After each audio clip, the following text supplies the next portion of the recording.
உங்க ஊர்ல ஓடாத அவ்வளவுதானே, படமே வராதுன்னா இப்படி உலகம் பூரா ஓட போகுது. உலகம் பூரா 13 கோடி மக்கள் உலகம் பூரா தமிழும் பரவி வாழ்றான். இப்ப எங்க மாண்பை நீங்க பாராட்டுங்க. உங்களுடைய மண்ணிலிருந்து எடுக்கப்பட்ட KGF 1, 2 நாங்க ஏதாவது தொந்தரவு பண்ணலாமா? சொல்லுங்க சொல்லுங்க நீங்க. இப்ப சரி, எங்க அண்ணன் கமலஹாசன் வந்து தமிழ் மொழியிலிருந்து தான் கன்னட மொழி வந்துச்சுன்னு சொல்லிட்டாங்க. சரி, அதனால நீங்க பேசுறீங்க. தம்பி விஜய் என்ன பேசினாரு? எதுக்கு அவருடைய படம் மெர்சல் எல்லா படத்தையும் தானே பதாகைகள் சோரொட்டியில கிழிச்சிங்க, படத்தை ஓட விடாம தடுத்தீங்க. அவர் என்ன பேசினாரு? உங்களுக்கு தமிழர்னாவே ஒரு வெறுப்பு, அதனால அது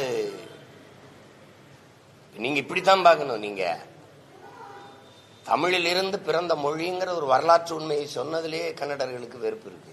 தமிழில் இருந்து வந்ததுன்னு சொல்றதுக்கு, இந்த உண்மையை ஒத்துக்கிறது கூட மனசில்ல, அவ்வளவு வெறுப்பு இருக்கு. ஆனா அதே கர்நாடகால இருந்து வந்த ராமசாமி பெரியார் அவர்களுக்கு தம்பி தமிழ்னாவே வெறுப்பா இருக்கு. தமிழை சனிய ஒழிங்கிறவங்க. அதே கன்னடர் அவரை கர்நாடகரை வந்து நாங்க தமிழர் தலைவராக இருக்கணும், தந்தையாக இருக்கணும். எப்படி இருக்கு பாருங்க. தமிழ்னாவே அவ்வளவு கசப்பு, அவ்வளவு அருவருப்பா இருக்கு அவங்களுக்கு.